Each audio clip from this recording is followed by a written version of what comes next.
Jade. What we're talking about today is using modal verbs to make deductions about a situation. But first I need to tell you, what does it mean to make a deduction? Well, let's imagine there's a situation. You see something, you observe something. This is your evidence. John looks tired. This is what you see. This is your evidence. Your deduction is how you interpret what you see.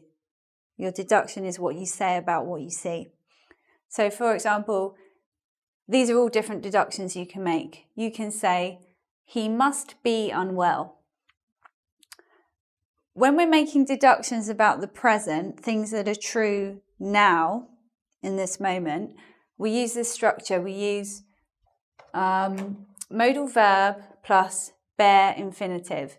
So in the first example, here's the modal verb, and then this is the bare infinitive. It will always take this structure to make a deduction about the present. So when we say he must be unwell, must carries the meaning of certainty. So I see John, I see he's tired, and I interpret that as certainty. I understand the situation fully, and I'm saying that he's tired.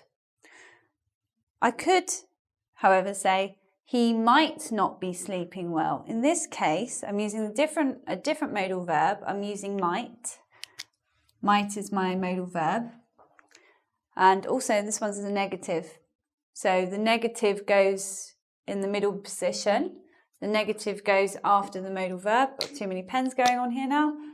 So the negative goes in between the two verbs.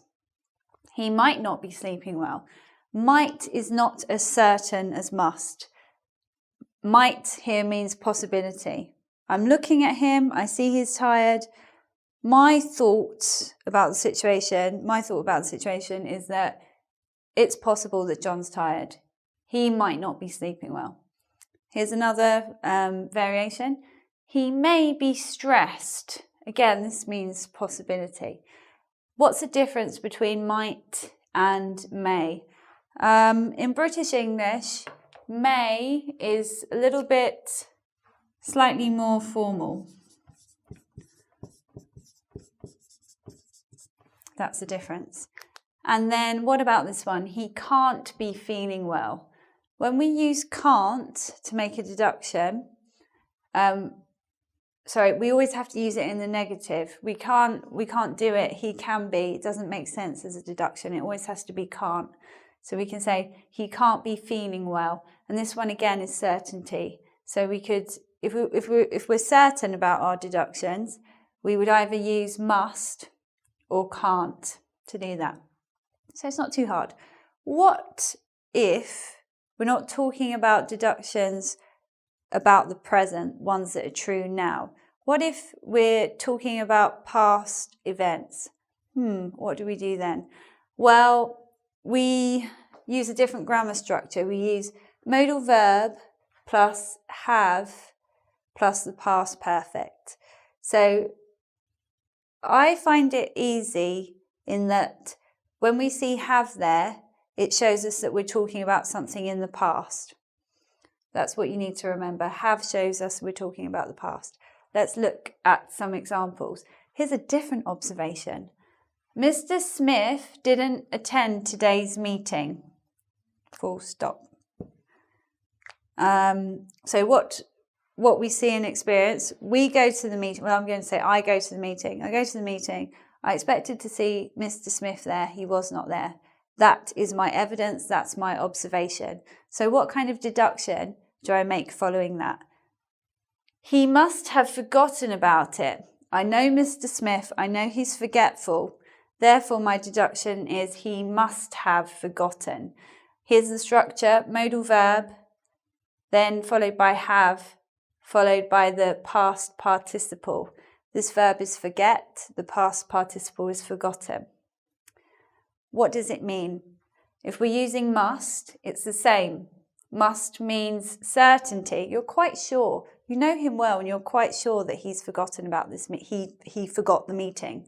Because again, we're talking about something in the past. What about this one? He might have missed his train.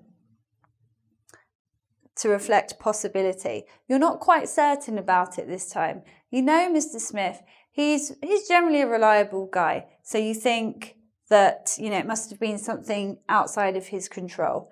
It's possible that he didn't come to the meeting because he didn't manage to get his train on time.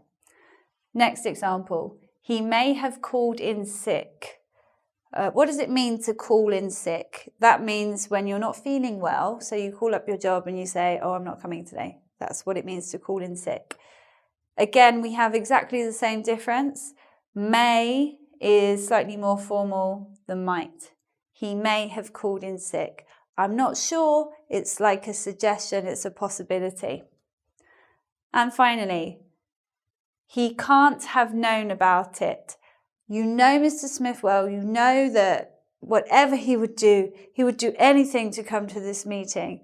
The only way that can explain the reason he's not here is if he didn't know about this meeting for some reason. To reflect certainty, we're using can't. And because we're talking about the past, again, we're using have and then past participle.